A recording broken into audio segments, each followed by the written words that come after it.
حسین تھے، حسین جب کہ چلے بادے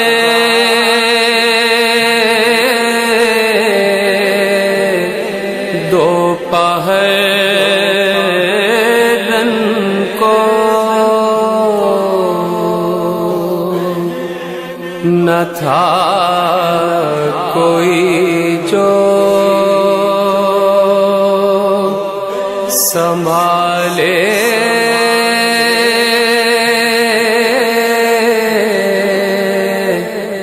رکاب توسن کو،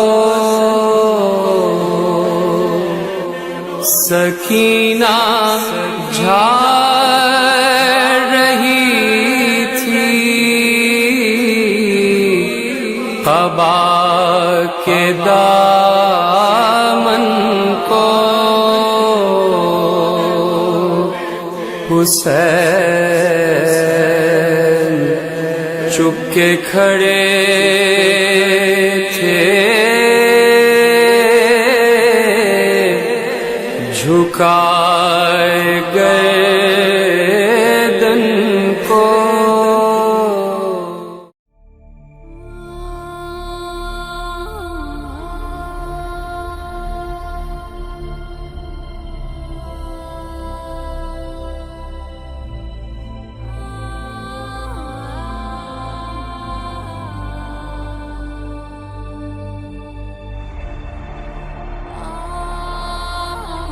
بسم اللہ الرحمن الرحیم۔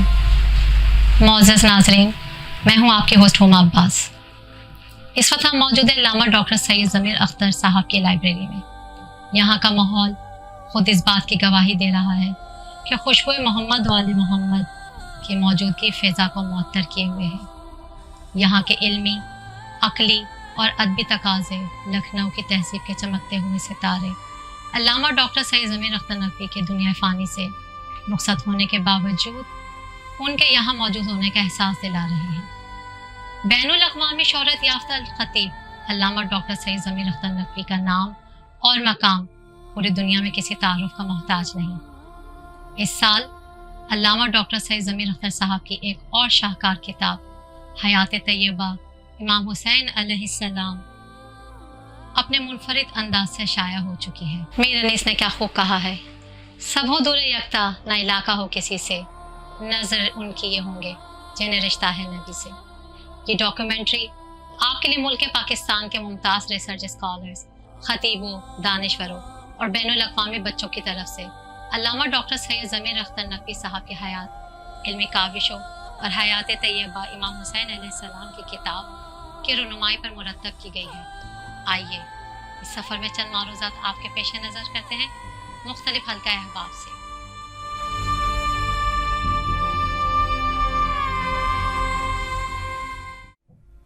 اس وقت میں محترم علامہ ماجد رضا عابدی صاحب کی لائبریری میں موجود ہوں۔ آپ کی شخصیت اور خطابت بین الاقوامی سطح پر کسی تعارف کی محتاج نہیں۔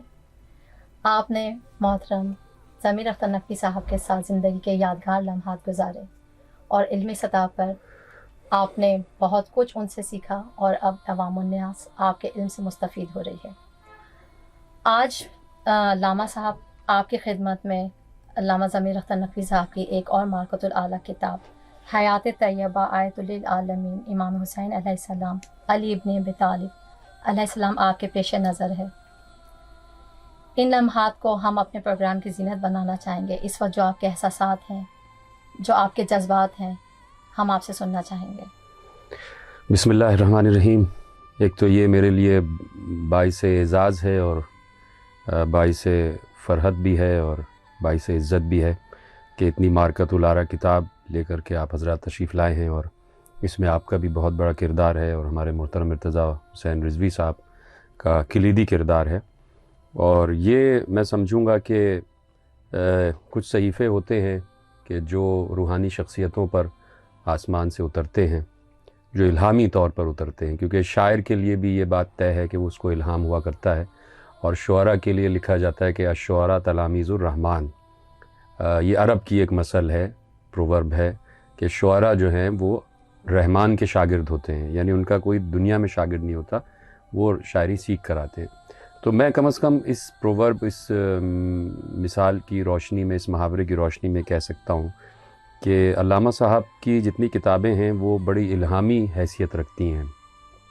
جو ان کے موضوعات ہیں وہ بڑا ندرت رکھتے ہیں، نئے نئے موضوعات انہوں نے متعارف کرائے، اور جن موضوعات پر کبھی کام نہیں ہوا تو کچھ لوگوں نے ان پر پہلے کام کیے لیکن بہت محدود حد تک کام کیے اور بکلیٹس کی حد سے زیادہ نہیں بڑھے، لیکن علامہ صاحب نے ان موضوعات پر بڑی ضخیم کتابیں لکھیں اور کئی ابواب، کئی چیپٹرز پر مشتمل انہوں نے کتابیں تحریر کیں، اور یہ بھی ان کا ایک خواب یقیناً تھا جو آپ حضرات کے ذریعے سے پورا ہوا، اور یہ کتاب جو اس وقت یہاں پر رکھی ہوئی ہے اور اس وقت اس کتب خانے کی زینت میں اور اضافہ یہ کتاب کر رہی ہے، تو اس کتاب کو یقیناً میں اپنے سامنے پا کر اور اپنے ہاتھوں میں ابھی اس کو اٹھائیں گے انشاءاللہ، تو اپنے لیے بڑا ایک فخر محسوس کر رہا ہوں، اور جو میں نے جہاں تک اس کا پیش بندی کے طور پر مطالعہ کیا تو بہت مکمل کتاب ہے، اور اس کو اگر امام حسین علیہ السلام کا ایک انسائکلوپیڈیا یا موسوعہ کہا جائے تو بہت مناسب ہوگا۔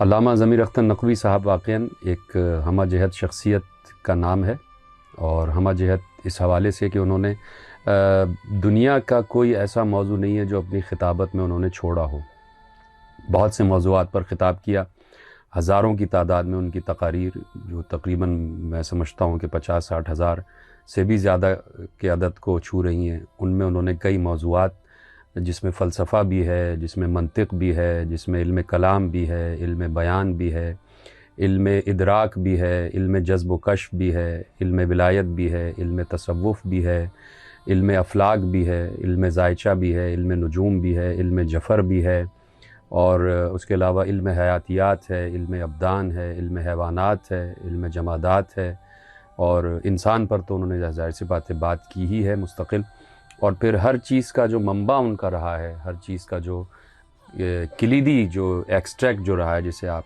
جس کہیں اور ماحصل کہیں، وہ کربلا ہی رہتا تھا، اور جو عشر چہلم جو وہ پڑھا کرتے تھے، اور تقریباً وہ انہوں نے کوئی 40 برس اس عشرے سے خطاب کیا، 40 برس سے بھی زیادہ، تو آپ سمجھے کہ اگر 40 برس خطاب کیا ہے تو 40 موضوعات تو وہی ہو گئے، اور ہر موضوع کا انہوں نے حق ادا کیا ہے، اور میں خود اس بات کا شاہد ہوں کہ لوگ محرم جب شروع ہوتا تھا تو محرم کے مڈ میں تو اس عشرے کے اشتہارات چلنا شروع ہو جاتے تھے، تو لوگ منتظر رہتے تھے کہ اس دفعہ کیا موضوع ہوگا، اس دفعہ کیا موضوع ہوگا، یعنی لوگوں کو ایک ایکسائٹمنٹ ہوتی تھی کہ علامہ صاحب اس دفعہ کیا موضوع پر بات کریں گے، اور وہ میں یعنی یہ بات بھی حیران کن طور پر جو ان مجالس میں ساؤنڈ سسٹم لگاتا تھا تو اس کے پاس بہت پہلے سے بکنگز آ جاتی تھی، تقریباً 100-150 لوگ کہتے تھے کہ ایک کاپی ہمارے لیے بھی، ایک کاپی ہمارے لیے بھی،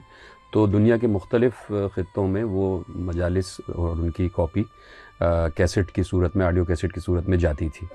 یہ بات میں نے دیکھی تھی علامہ رشید ترابی اللہ مقامہ میں، کہ وہ جو موضوعات پڑھا کرتے تھے ان میں بڑی ندرت ہوتی تھی، اور جو کرنٹ افیئر کا موضوع ہوتا تھا، یعنی اس سال جو بھی بات ایسی ہوتی تھی کہ جو بین المللی، بین الاقوامی طور پر یا ملکی طور پر کوئی ہاٹ ایشو جو ہوتا تھا تو اس پر ضرور وہ اشرا پڑھتے تھے۔ مثلا علامہ رشید ترابی کے لیے بھی مشہور ہے کہ جب غالب صدی آئی ہے تو انہوں نے پورا اشرا مرزا غالب پر پڑھا، جب اقبال کے اوپر بات ہوئی تو پورا اشرا علامہ اقبال پر پڑھا، میر تقی میر پر پڑھا، میر انیس پر، جب میر انیس صدی پر بات آ رہی تھی تو پورا اشرا میر انیس پر پڑھا۔ اس زمانے میں بات ہوئی کہ رسول اللہ صلی اللہ علیہ وآلہ وسلم کی سوانح حیات کہیں سے کسی نے لکھی تو اس میں کچھ سقم رہ گئے تھے، کچھ باتیں کمزور رہ گئی تھیں، تو پورا اشرا انہوں نے علامہ رشید ترابی نے پڑھا تھا کہ رسول اللہ کی سوانح حیات کیسے لکھی جائے۔ تو مطلب میں بتا رہا ہوں کہ وہ ایک کنٹینویشن تھا موضوعات کا، یعنی بیچ میں خطبہ تو بہت آئے، یعنی اور بڑے بڑے خطیب آئے علامہ رشید ترابی سے لے کے اور علامہ ضمیر اختر نقوی تک، لیکن موضوعات کی جو ندرت تھی وہ علامہ رشید ترابی کے بعد علامہ ضمیر اختر نقوی کے یہاں ملتی تھی، اور وہ ایک دلچسپی جو عوام الناس کی ہوتی تھی۔ میں بچپن سے ان کو سنتا تھا اور ہم پہلے تو باہر گراؤنڈ میں بیٹھ کے سنتے تھے، تو میں رجسٹر ساتھ لے جاتا تھا اور نوٹنگ کیا کرتا تھا. اس کے بعد پھر ریکارڈنگ کا سلسلہ شروع ہو گیا. پھر ان سے قربت شروع ہو گئی اور انہوں نے بڑا اپریشیٹ کیا کہ میں شاعری کرتا تھا، سوز خوانی، نوحہ خوانی وغیرہ. انہوں نے جگہ دی اپنی مجالس میں، اپریشیٹ کیا اور بہت زیادہ اس میں مجھے ایک طریقے سے ہمت افزائی، حوصلہ افزائی ہوئی. اور پھر آہستہ آہستہ سے ان کے علمی اور یہ جو فکری کام ہے ان میں جو بھی ہاتھ بٹا سکتے تھے، جتنا اپنا حد المقدور کام کر سکتے تھے وہ کیا. وہ جو اپریشیٹ کرتے تھے نا، اس سے ایک اور جذبہ پیدا ہوتا تھا. وہ جو تعریف کرتے تھے کہ بھئی بہت اچھا کام کیا ہے، لگے رہو، یہ کرتے رہو، ایک جذبہ اور پیدا ہوتا تھا کہ اس سے بھی بہتر کام کریں، اس سے بھی بہتر کام کریں. تو وہ ایک جذبہ بڑھتے بڑھتے پھر ایسا ہوا کہ ان کی قربت ہو گئی. پھر تقریباً ہم نے انہیں 18 برس سنا ہے، ان کی تقاریر سنی اور نیچے بیٹھ کر فرش عزا پر بیٹھ کر ان کو سنا ہے. تو وہ جو ایک سماعی علم ہے تو وہ ذہنوں میں محفوظ تھا. اور پھر مطالعہ ساتھ ساتھ جب چل رہا تھا، ان کے کتب خانے سے ہی زیادہ تر استفادہ کرتے تھے. تو حیرانی ہوتی تھی کہ بہت سی ایسی کتابیں کہ جو لوگ جن کو خرید کے رکھ دیتے ہیں کہ بھئی یہ تو بڑا فلسفیانہ موضوع ہے، یہ تو بڑا خشک موضوع ہے. تو جب ان کتابوں کو پڑھا تو معلوم ہوا کہ اس میں سے بھی کافی علامہ صاحب کا ربط رہا ہے اور اس سے بھی انہوں نے کافی چیزیں ایکسٹریکٹ کی ہیں. تو پھر یہ کہ علامہ صاحب کا کام، انہوں نے یہ بات ظاہر سی بات ہے سامعین اور جو دیکھ رہے ہیں ناظرین ان کے لیے بھی بڑی باعث شفقت ہوگی اور دلچسپی کا باعث ہوگی کہ علامہ صاحب اصل میں ادبی شخصیت تھے، لٹریری پرسن تھے. وہ ادب ان کا موضوع تھا بنیادی طور پر. اور وہ میر انیس، مرزا دبیر، میر تقی میر، علامہ اقبال، یہ موضوعات تھے ان کے. اور اصل دلچسپی ان کو میر انیس اور مرزا دبیر سے تھی، اور میر انیس سے تو بہت زیادہ ان کو انسیت تھی. تو اصل میں وہ کام کرنا چاہتے تھے اور اس سلسلے میں انہوں نے بہت ریسرچ ورک کیا ہوا تھا اور وہ کتابیں تیار تھیں. تو ایک دو کتابیں تو آ گئیں، لیکن ظاہر سی بات ہے کہ فائنینشیل معاملات جو تھے وہ اتنے مضبوط نہیں تھے. تو علامہ صاحب پھر خطابت کی طرف آئے، اور خطابت کی طرف آئے ہی اس لیے کہ ظاہر سی بات ہے کہ جو لوگ تبرک دیں گے اور جو ہدیہ دیں گے تو وہ ہماری کتابیں چھپنے میں ممد و معاون ثابت ہوگا. تو خطابت، انہوں نے خود کہا کہ ہم تو اصل میں ادبی شخصیت تھے، لیکن خطابت میں ہم اس لیے آئے تاکہ یہاں سے جو ہمیں ہدیہ ملے تو اس سے ہماری کتابیں چھپنے میں آسانی ہو جائے گی، ہم کسی سے ہمیں لینا نہیں پڑے گا، ڈونیشن یا چندہ نہیں لینا پڑے گا. اب وہ جب اس طرف آئے تو ظاہر سی بات ہے کہ پھر ادھر بھی انہوں نے مارکۃ الارا کام انجام دیے اور ادبی کتابیں. تو مجھے بہرحال یہ فخر حاصل ہے کہ ادبی کتابیں ان کی آ رہی تھیں اور کافی آئیں، اردو غزل اور کربلا، دبستان ناسک وغیرہ کی کتابیں، اور خاندان میر انیس کے نامور شعراء اور یہ سب چیزیں ان کی آ رہی تھیں. میں نے علامہ صاحب سے کہا کہ آپ قبلہ، آپ کی مذہبیات پر بھی کتاب آنی چاہیے تاکہ جو مذہبی ایک طبقہ ہے وہ بھی آپ کی طرف، یعنی علمی طور پر خطابت تو ایک الگ میدان ہوتا ہے اور جو قارئین کا میدان ہوتا ہے، پڑھنے والوں کا، وہ الگ ہوتا ہے. تو میں نے کہا اس پر بھی آپ کی کتابیں آنی چاہیے. پھر انہوں نے مذہبیات پر بھی کام شروع کیا.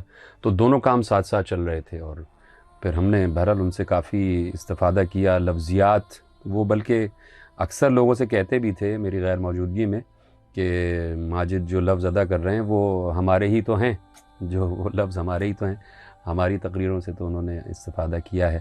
تو ایک زبان یقیناً گھر کی زبان ہوتی ہے اور جس کو مادری زبان کہتے ہیں. اپنی ماں سے ایک آدمی لہجہ سیکھتا ہے، وہ ایک الگ زبان ہوتی ہے. اور ایک زبان استاد سے سیکھ رہا ہوتا ہے، ایک زبان معاشرے سے سیکھ رہا ہوتا ہے.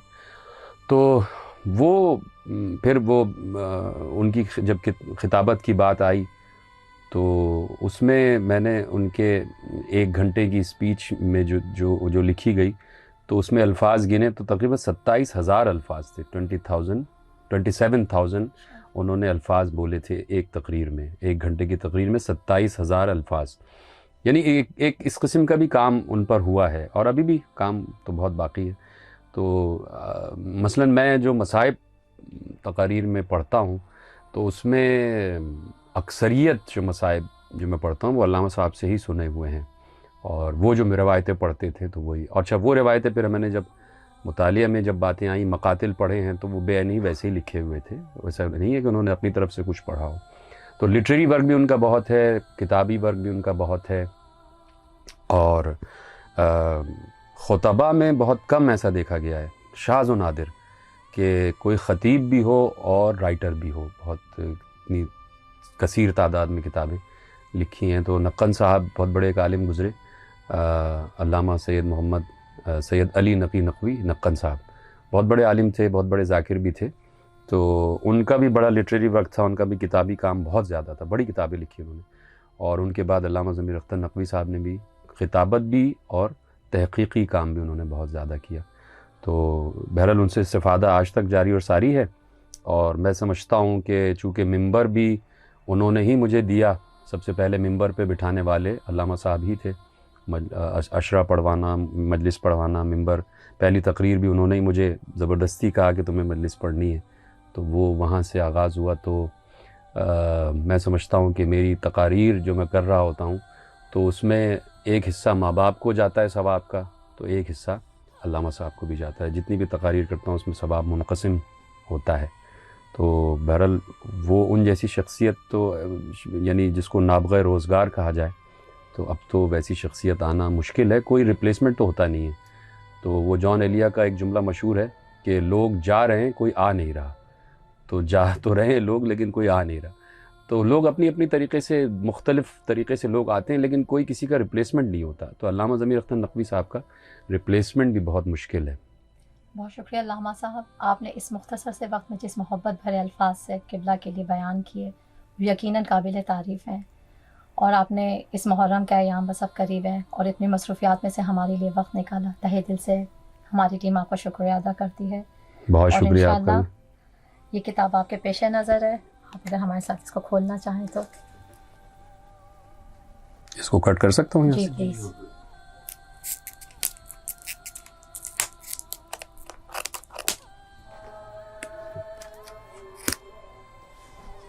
صلی اللہ علیہ وسلم.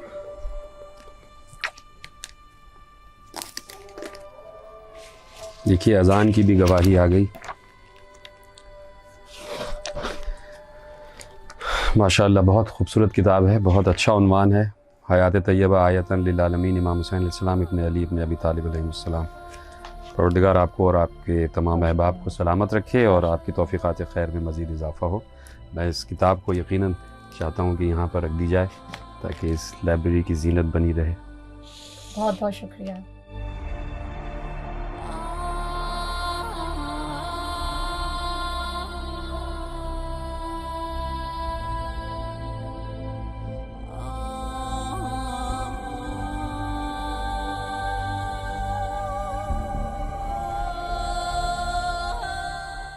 بسم اللہ الرحمن الرحیم.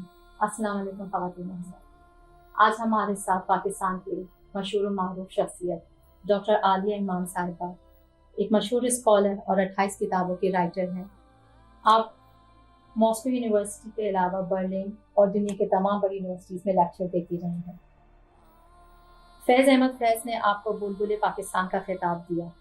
جوش صاحب نے تحریک کے شہزادی کے خطاب سے نوازا.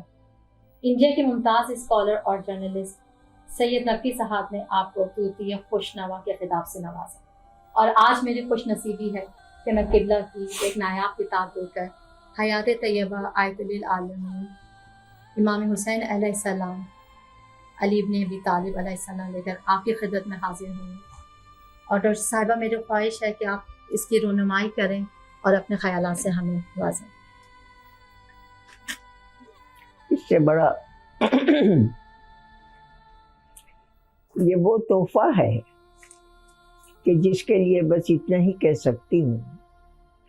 1000 بار بشویم دہن بمشک و گلاب، 1000 بار بشویم دہن بمشک و گلاب، ہنوز نام تو گفتن کمال بے ادبی است. حسین ابن علی پر قلم اٹھانا خود اپنے آپ کو علم کی آخری حد تک پہنچانے کی دلیل ہے.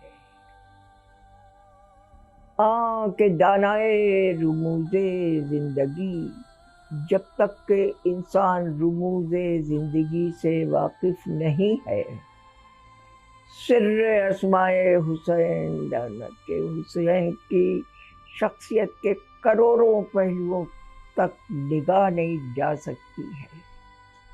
رموز زندگی کو سمجھنا ضروری ہے. یہ کتاب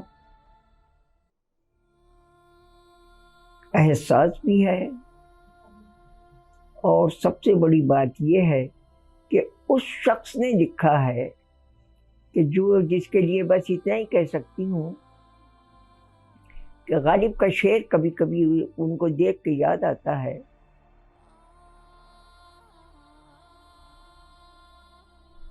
موج ہر دام میں ہے حلقہ صد کام نہنگ، دیکھیں کیا گزرے ہے قطرے پر گوہر ہونے تک.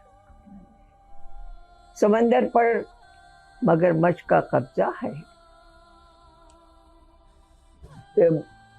قطرہ چاہتا ہے کہ مجھے بھی ریکگنائز کیا جائے، لیکن جب وہ قدم آگے بڑھاتا ہے تو مگرمچھ آگے بڑھتے ہیں، اس کا راستہ روک لیتے ہیں. وہ ششوپنج میں ہے، لیکن آگ اور خون سے گزرتا ہوا وہ قطرہ جو ہے اپنے وجود کو سیپ کے اندر ڈال دیتا ہے، اور سیپ میں رہنے کے بعد وہ موتی، آبدار موتی بن کر تاریخ کے اوپر چھا جاتا ہے. یہ ہے ڈاکٹر ضمیر اختر نقوی.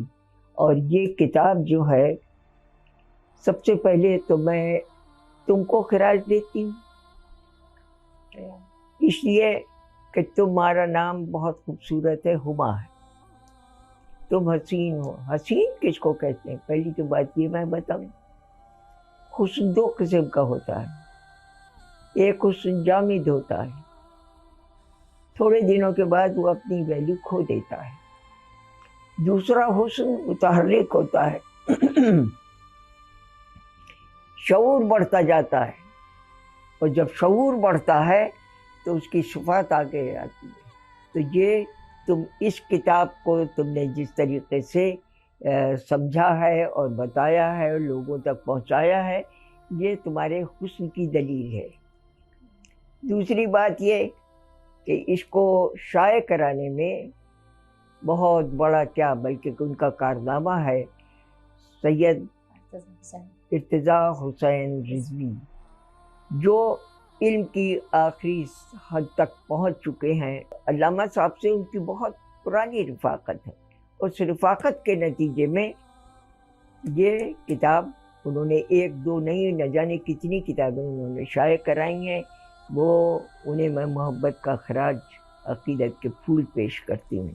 اور اس کتاب میں علامہ صاحب نے دراصل فکری طور پر تو حسین کی شخصیت کا جائزہ نہیں لیا ہے، بلکہ ان کے خاندان، ان کا شجرہ اور کس طریقے سے مراثی ان کے سلسلے میں لکھے گئے ہیں، اور لوگوں نے کس طرح سے نوحے اور سوز اور سلام لکھے ہیں، اس کا پورا ایک تجزیہ ہے جو انہوں نے بہت خوبصورتی کے ساتھ اپنی انگلیوں کے پوروں سے تخلیق کی گنگا بہائی ہے، اور پورے سماج کو سیراب کرتے ہوئے یہ کتاب لکھی ہے. میں اس کتاب کے لیے انہیں محبت کا جھک کر سلام پیش کروں. یہ تو حسین کے گھرانے کی اس کا شجرہ ہے. کہ آپ کے شجرے کے متعلق کیا کہا جا سکتا ہے؟ علاوہ سر جھکاتے چلے جائیے. جناب زینب کے لیے صرف اتنا ہی، حسین کے لیے تو بس اتنا ہی کہنا کافی ہے. حقیقت ابدی ہے مقام شبیری، حقیقت ابدی ہے مقام شبیری، بدلتے رہتے ہیں انداز کوفی و شامی. یہ ہے کتاب اور یہ ہے حسین. خطبہ باب تشنگی کھولو تو لو نام حسین. یہ حسین کو لکھا ہے انہوں نے اس پر. خطبہ باب تشنگی کھولو تو لو نام حسین، دوست دارے دشمنا ہو لو تو لو نام حسین. شمع سے آندھی کو چکرا دو تو لو نام حسین، اور تیغ کے نیچے بھی سچ بولو تو لو نام حسین. تو اس کے خاندان کے حوالے ہیں امام حسین کی شخصیت جن کے بارے میں، اور یہ خاندان ہے امام حسین کا جو تم نے ترتیب دیا ہے. یہ کتاب نئی جنریشن کے لیے ان کی سب سے بڑی دولت، سب سے بڑا خزینہ، سب سے بڑی امانت ہے. جس کی حفاظت کرنا، دیکھ ریکھ کرنا، اسے خوب سے خوب تر کی طرف اور لے جانا، یہ تمہارا اور تمہارے تمام نئی جنریشن کا فریضہ اولین ہے۔ میں تمہارا اس کام کے لیے دل کی گہرائیوں سے محبت کا سلام پیش کرتا ہوں۔ بہت شکریہ ڈاکٹر صاحبہ، آپ نے وقت نکالا، اتنے خوبصورت الفاظ کے ساتھ ہمیں وقت دیا، اتنے خوبصورت الفاظ آپ نے استعمال کیے، آپ نے کتاب یہ کتاب کروڑوں کوئی انسانی review کیا۔ موضوعوں کا عطر ہے۔ بے شک بے شک۔ کہ تم ہماری نے خوش کام نصیبی انجام ہے دیا۔ کہ میں آج آپ کے ساتھ بیٹھی ہوں۔ مدتوں سے میری یہ خواہش تھی کہ کبھی ایسا موقع ملے کہ میں آپ کے پاس آؤں، آپ سے ملاقات کروں، اور نہیں جانتی تھی کہ آج اس کتاب کے وسیلے سے آپ سے میری ملاقات ہوگی۔ پھر دیکھیے انداز گل افشانی گفتار تمہارے پاس تو خود موجود ہے۔ گل افشانی گفتار بھی ہے اور قلم کی طاقت بھی ہے، اور انگلیوں کے پوروں سے تخلیق کی گنگا بھی بہا رہی ہو، تو اس کے علاوہ اور کیا چاہیے بھائی؟ سب کچھ تو مل گیا تم کو۔ بہت بہت شکریہ ڈاکٹر صاحب۔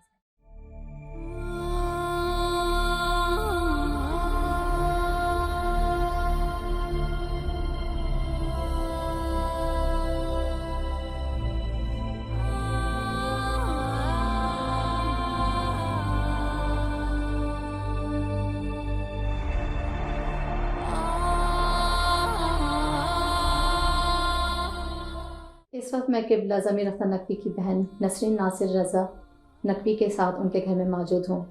بر صغیر پاک و ہند میں یہ وہ علمی گھرانہ ہے جس نے خدمت اہل بیت میں اپنی کاوشوں اور محبت سے وہ کارہائے نمایاں سر انجام دیے جس کی مثال ملنا ناممکن ہے۔ اور آج میری خوش نصیبی ہے کہ میں آج قبلہ کی یہ دوسری کتاب جو ان کے چلے جانے کے بعد دنیا میں آئی، میں اس کا تحفہ لے کے آپ کی خدمت میں پیش ہوئی ہوں۔ نسرین جی، میں چاہوں گی کہ آپ اس کی رونمائی کریں اور اپنے خیالات سے مجھے محمد بسم اللہ۔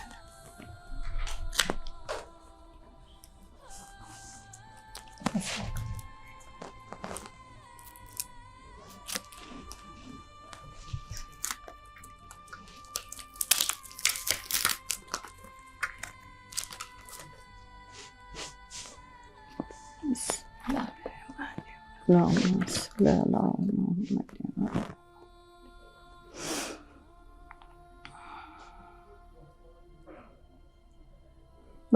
بہت خوبصورت کتاب چھپی ہے ماشاءاللہ، اور یقیناً ان کے سامنے چھپتی تو ان کی خوشی الگ ہی ہوتی، اور وہ جو وہ کہہ سکتے تھے وہ تو کوئی اور نہیں کہہ سکتا، لیکن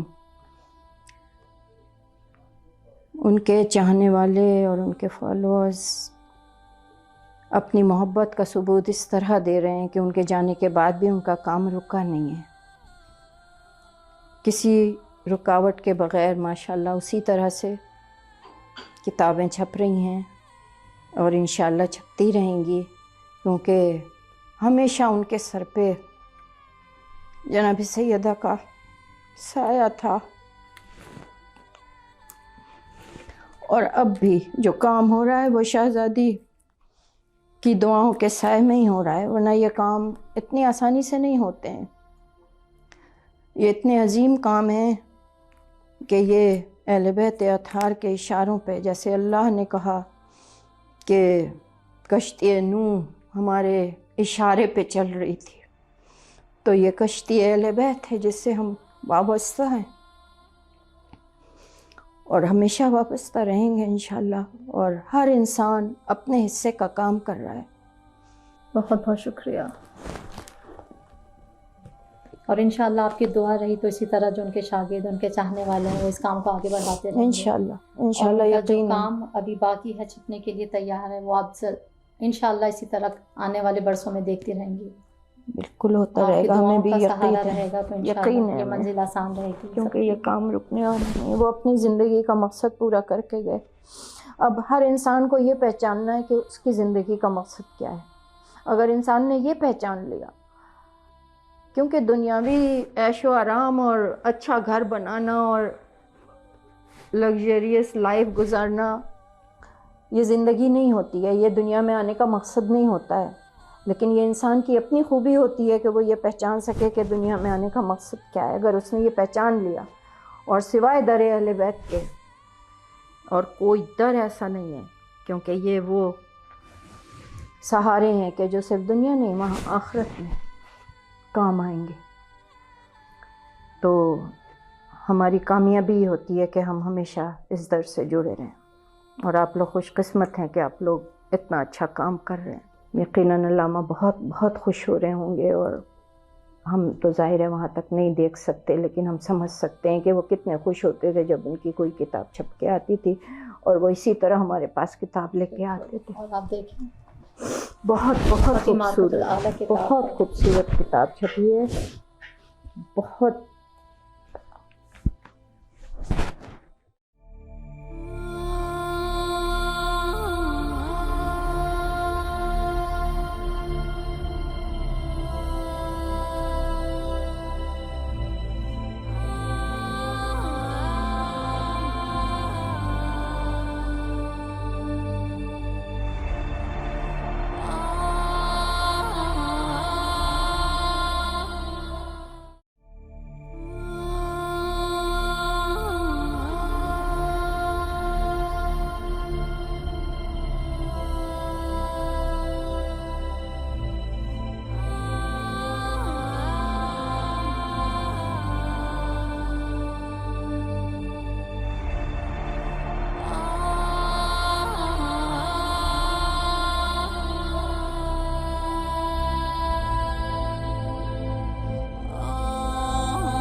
سامعین، اب ہمارے سامنے تشریف فرما ہے شیری عباس صاحبہ۔ السلام علیکم شیری۔ وعلیکم السلام، کیسی ہیں عمر صاحبہ؟ میں بالکل ٹھیک، آپ بتائیے۔ الحمدللہ۔ شیری، آپ کا آرٹیکل کتاب حیات طیبہ آیت للعالمین امام حسین کی زینت بنا۔ وقت ضائع کیے بغیر میں چاہوں گی کہ آپ بتائیں کہ اس آرٹیکل کو آپ نے کیا موضوع دیا اور کیا بیک گراؤنڈ میں آپ کے تھا سوچ میں جو آپ نے یہ آرٹیکل لکھا۔ پہلے تو میں آپ کا شکریہ ادا کروں گی، اور بالخصوص ارتضیٰ حسین رضوی بھائی کا بھی، کہ جنہوں نے اس کتاب کے لیے اپنی دن رات محنت، انتھک محنت کے ساتھ کام کیا، اور آپ نے بھی ان کا بھرپور ساتھ دیا، اور پوری ٹیم اس کام میں شریک رہی ہے۔ اور میرا جو موضوع ہے امام حسین علیہ السلام کے حوالے سے ہے، وہ بالخصوص ایک اپنی محبت اور ایک انسیت ہوتی ہے انسان کی، کسی امام کے ساتھ زیادہ اٹریکشن ہوتی ہے، کسی امام کے ساتھ زیادہ اٹریکشن ہوتی ہے، لیکن بچپن سے لے کے جس طرح میں نے علامہ صاحب کو سنا، ان کی مجلسوں کو سنا، اور پھر اس کے بعد ایک کربلا کا جو ایک میرے دماغ میں ایک کہہ لیں کہ امیج کریٹ ہوا، تو مجھے بڑا اشتیاق تھا کربلا جانے کا، اور یہ اشتیاق مجھے ابھی سے نہیں تھا، بہت عرصے سے تھا، اور مطلب میں اپنے جذبات کو شاید قابو نہ کر پاؤں اس گفتگو میں ان کی مجالس سنتی رہتی تھی، اور ہر اس میں وہ کربلا کا ہی ذکر، کسی نہ کسی بات پہ وہ کربلا کو ضرور منسلک کرتے تھے، جوڑتے تھے۔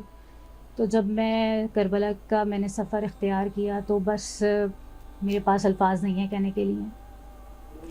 وہ جو سفر تھا وہ ایک ایسا سفر تھا کہ جس میں ایک روحانی سفر، اور اس سفر میں آپ اکیلے ساتھ نہیں ہوتے ہیں، بلکہ وہ تمام اہل بیت اطہار آپ کے ہمراہ ہوتے ہیں، کہ جن کی زیارت کے لیے آپ جا رہے ہوتے ہیں، اور جب آپ اس سرزمین پر پہنچتے ہیں تو آپ اس سرزمین پر کسی کی اجازت کے بغیر داخل نہیں ہو سکتے جب تک سرکار غازی آپ کو لینے نہ آ جائیں، اور جب تک مولا حسین کی اجازت آپ کو درکار نہ ہو تو ہم اس سفر پر نہیں جا سکتے۔ اور رہی بات جہاں تک کہ آرٹیکل، یہ تو مولا کا ایک بہت بڑا احسان ہے کہ انہوں نے مجھے اس کام کے لیے چنا، اور آپ لوگوں نے اس میں مجھے شامل کیا، اور امام حسین سے محبت اور ان سے انسیت یوں تو یہ ہماری نسل در نسل سفر کرتا آ رہا ہے، اور ہم کہتے ہیں کہ ماں کی گود کے بعد جو ہم اپنا علم حاصل کرتے ہیں وہ اپنے علماء کرام سے حاصل کرتے ہیں. تو میں نے پھر علامہ ضمیر اختر کی مجالس کو سنا، اور یہاں پہ ہمیشہ ہم آتے رہے بچپن سے لے کے، اور ان کو سنتے سنتے سنتے، اور جو اب خلا ہمارے درمیان ہو گیا ہے وہ شاید ہی اسے کوئی پورا کر سکے گا. اور پھر میں ایک دفعہ آپ کو اپنے سفر نامے کے بارے میں بتاتی چلوں کہ میں نے اس کتاب میں سفر نامہ امام حسین لکھا ہے، اور یہ سفر نامہ میرے دل کے ایک بہت قریب ترین چیز ہے. اور اس سفر نامے میں میں نے اپنے نہیں بلکہ شاید بہت سارے لوگوں کے جذبات کو ایک جگہ جو ہے یکجا کرنے کی کوشش کی ہے. اور میں اس سے زیادہ شاید میں کچھ نہ کہہ پاؤں کہ انسان جب اس سرزمین پر پہنچ جاتا ہے تو پھر اسے زندگی میں دنیا کی کوئی آرزو نہیں رہتی ہے. بے شک بے شک. اور وہ گھر ہوتا، یہ میں نے اپنی اس کتاب میں بھی شعر لکھا ہے، وہ گھر ہوتا، وہ در ہوتا، وہی سارا جہاں ہوتا، کاش اپنا بھی کربلا میں کوئی کچا مکان ہوتا. سبحان اللہ. ناظرین، ہم بہت خوش نصیب ہے کہ ہم در آل محمد سے جڑے ہوئے ہیں، اور قبلہ کے ساتھ ساتھ جس طرح انہوں نے اپنی محبت اہل بیت سے ساری دنیا میں پھیلائی اور ہمارے دلوں میں اس کا حصہ بنایا. ہم انتہائی شکر گزار ہیں، ان کے بلند درجات کے لیے دعا گو ہیں. بہت شکریہ شیریں صاحبہ آپ کا آنے کا، ہمیں وقت دینے کا.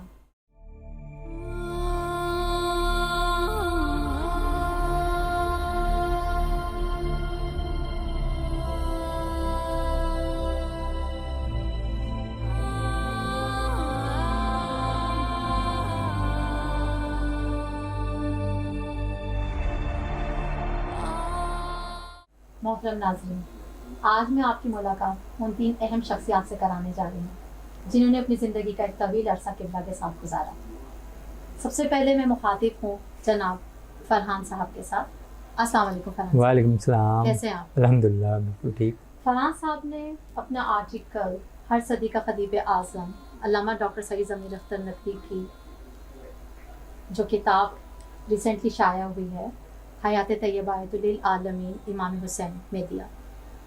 آپ نے تقریباً عرصہ 20 سال علامہ صاحب کے ساتھ خدمت اہل بیت میں وہ کارہائے نمایاں سر انجام دیے جو آج کتابی شکل میں اپنی مثال آپ رکھتے ہیں. فرحان صاحب، یہ 20 سال کا عرصہ آپ کا قبلہ کے ساتھ کیسے گزرا؟ جی، علامہ صاحب کے ساتھ تو ہر لمحہ ہر وقت جو گزرا وہ یقیناً ایک سنہری دور اس کو کہا جا سکتا ہے بالکل.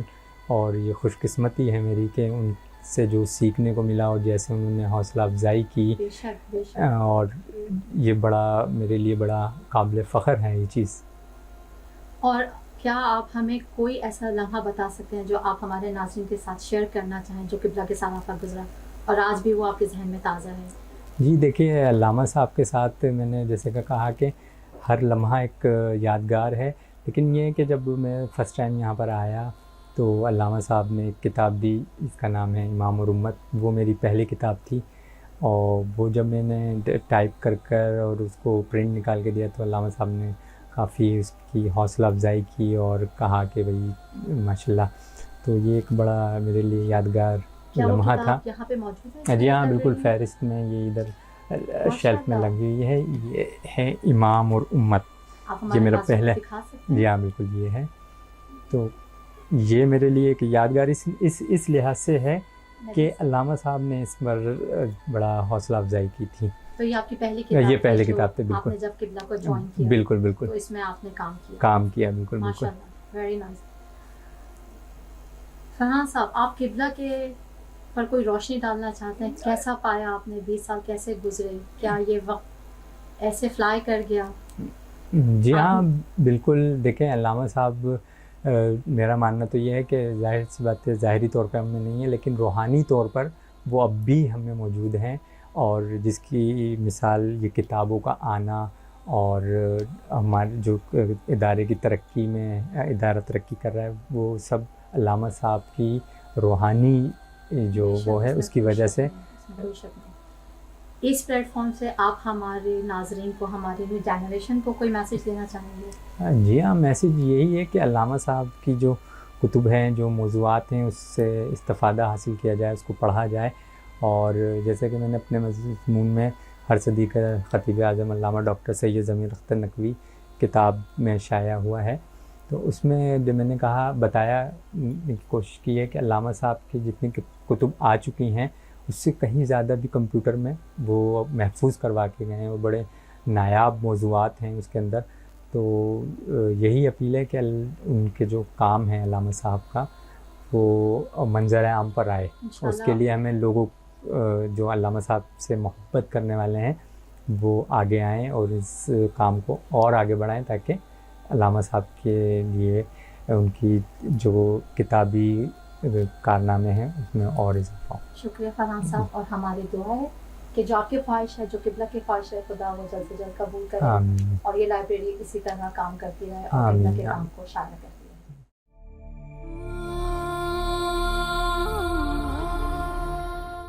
ناظرین، اب میں آپ کی ملاقات کرانے جا رہی ہوں ہمارے محترم طارق صاحب سے. السلام علیکم طارق صاحب. وعلیکم السلام. کیسے ہیں آپ؟ الحمدللہ. بہت شکریہ سب سے پہلے کہ آپ نے وقت نکالا ہمارے لیے، آپ یہاں آئے. میں جاننا چاہوں گی اور شاید ہمارے ناظرین بھی انٹرسٹنگ ہوں گے کہ آپ کا یہ سفر قبلہ کے ساتھ کیسے شروع ہوا اور اتنا طویل عرصہ کیسے گزرا؟ میرا تعلق چونکہ فیصل آباد سے ہے اور میں یہاں کراچی میں 20 سال پہلے گھومنے کی نیت سے آیا تھا، اور میں نے یہ سوچا کہ چلو کچھ 2 مہینے میں نے یہاں گزارنے ہیں، تو اس عرصے میں جو ہے کہیں جاب وغیرہ کا کوئی سلسلہ کر لیں. تو میرا اس سلسلے میں نے علامہ صاحب سے ملاقات کی، تو چونکہ پہلے ہی دن علامہ صاحب سے مل کے خوشگوار حیرت ہوئی کہ وہ ان کی شخصیت کا جادو کہہ لیں، ان کی شخصیت کا اثر، کہ ان کے بعد پھر میں جب کچھ عرصہ گزرا ان کے ساتھ 2-4 دن، تو مجھے یہ احساس ہوا کہ یہاں سے اب واپس نہیں جایا جا سکتا. کیا بات ہے، کیا بات ہے. تو پھر میں کچھ عرصہ ان کے ساتھ گزرا، پھر گھر والوں کو بھی آہستہ آہستہ پھر میں نے یہی پورا گھر بھی یہاں شفٹ کر لیا، کیونکہ پہلے تو فیصل آباد میں سب رہائش پذیر تھے گھر والے، تو پھر گھر والے بھی میرے یہیں شفٹ ہو گئے اور میں انہی کے ساتھ مسلسل. تو ان کی شفقت، ان کی محبت ہمارے اوپر بہت زیادہ تھی، ہمارے بچوں کے ساتھ ان کی محبت، تو اس وجہ سے جو ہے پھر ان کو چھوڑ کے نہیں جا سکے ہم. بلا شبہ اس میں کوئی شک نہیں، جو ایک بار ان سے منسلک ہوا اس کے بعد ان سے دور جانا ایک ناممکن سا لگتا تھا. کیا آپ اپنا وہ ایکسپیرینس دینا چاہیں گے، بتانا چاہیں گے کہ ان کے دنیا سے جانے کے بعد آج آپ کو کیا احساس ہوتا ہے، ان کی کمی کس طرح محسوس کرتے ہیں؟ ان کے جانے کے بعد تو ایسا لگتا ہے کہ جیسے کسی نے ہمارے سر سے سایہ چھین لیا ہے، کیونکہ ان کا ہمارے اوپر جیسے بزرگوں کا ایک سایہ ہوتا ہے، اس لحاظ سے کبھی بھی ہمیں احساس نہیں ہوتا تھا، ہمیں بہت حوصلہ ہوتا تھا کہ ہمارے سر پہ ان کا ہاتھ ہے.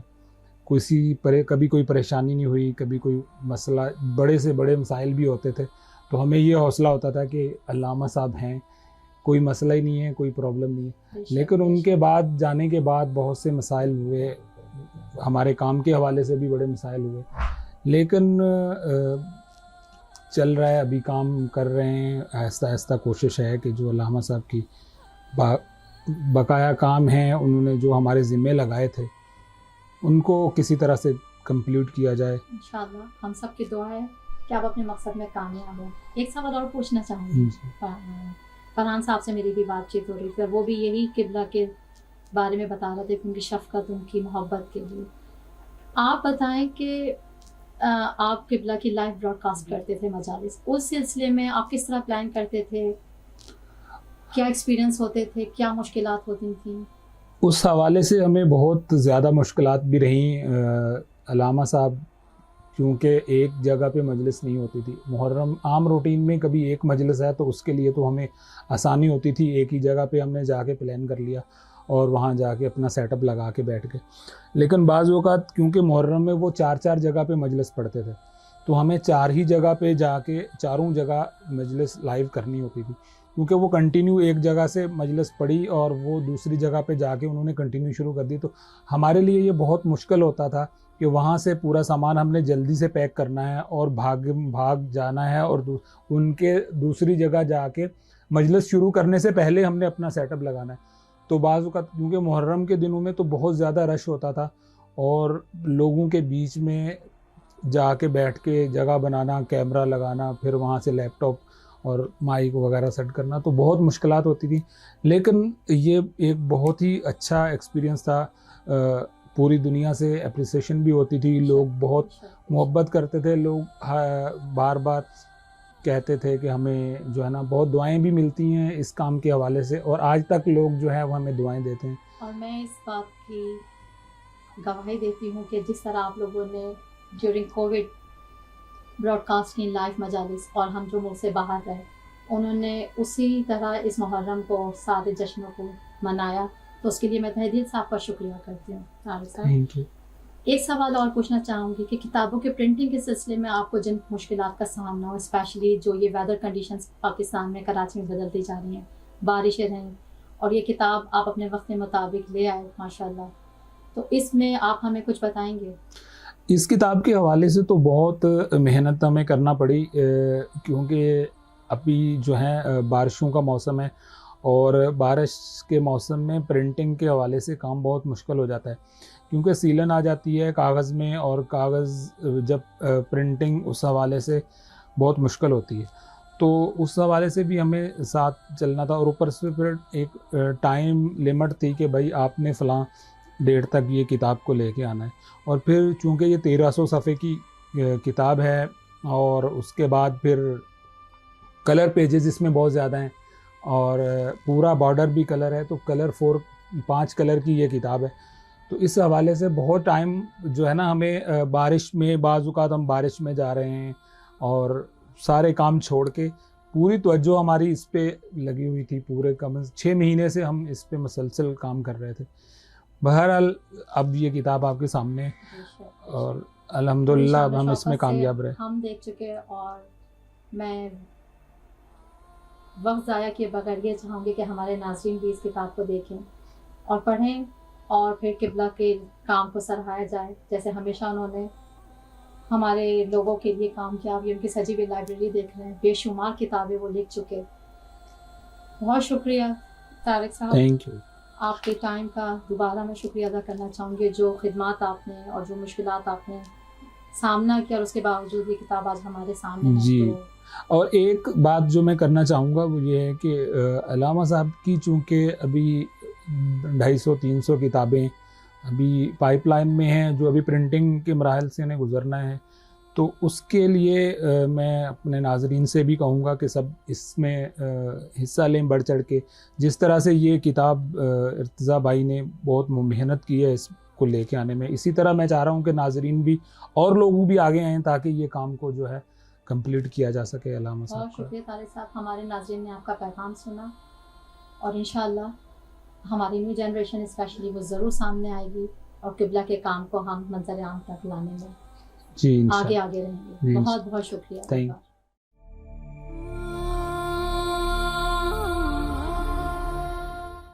ناظرین, اب ہمارے سامنے موجود ہیں جناب ریحان صاحب. السلام علیکم ریحان صاحب. وعلیکم السلام. کیسے ہیں آپ؟ اللہ کا شکر ہے. ریحان صاحب وہ شخصیت ہیں جنہوں نے قبلہ کے ساتھ اپنے زندگی کے 25 سال گزارے. تو ناظرین آپ سوچ سکتے ہیں 25 سال اپنی زندگی کے دینا, یہ وہ در ہے جس پہ یہ ایک بار آیا اور پھر جانا پائے. تو ہم انہی کی زبانی سنتے ہیں کہ ان کا سفر کیسا گزرا. جی, بسم اللہ الرحمن الرحیم. اچھا دیکھیں, سب سے پہلے تو میں آپ کو بتانا چاہوں گا کہ علامہ صاحب جو تھے وہ ایک بہت ہی نرم دل شخصیت تھے, اور بہت لوگوں کی حوصلہ افزائی فرماتے تھے, اور ہر کسی کو سپورٹ کرتے تھے وہ. تو جہاں تک آپ کا سوال کا تعلق ہے, تو میں بتانا چاہوں گا کہ ایک واقعہ بہت شدت سے میرے ذہن میں اس وقت آ رہا ہے, کہ ایک دفعہ کا واقعہ ہے کہ ایک پروگرام تھا آرٹس کونسل کراچی میں, ایک کتاب کی رونمائی تھی. تو وہاں ہم سب لوگ تھے موجود, علامہ صاحب کی صدارت تھی, علامہ صاحب نے صدارت کرنی تھی اس پروگرام کی. تو وہاں پہ اسٹال بھی لگا ہوا تھا, مطلب جس کتاب کے مصنف کی جانب سے ایک اسٹال تھا. تو اب پروگرام ہوا, اس کے بعد تواضع ہی ہم سب لوگ تھے اس فنکشن میں. تو وہاں پر کسی نے بھی اس مصنف کی ایک کتاب بھی نہیں خریدی. اب علامہ صاحب یہ واقعہ یہ دیکھ رہے تھے, منظر اپنی نگاہوں کے سامنے ان کے چل رہا تھا یہ منظر. تو انہوں نے تھوڑی دیر بعد مجھے سائڈ پہ بلایا اور مجھے کہا کہ یار یہ جاؤ, کچھ رقم مجھے دی اور کہا کہ یہ کتابیں اس سے 10 خرید لو. اچھا, میں نے اس سے 10 کتابیں خرید لیں,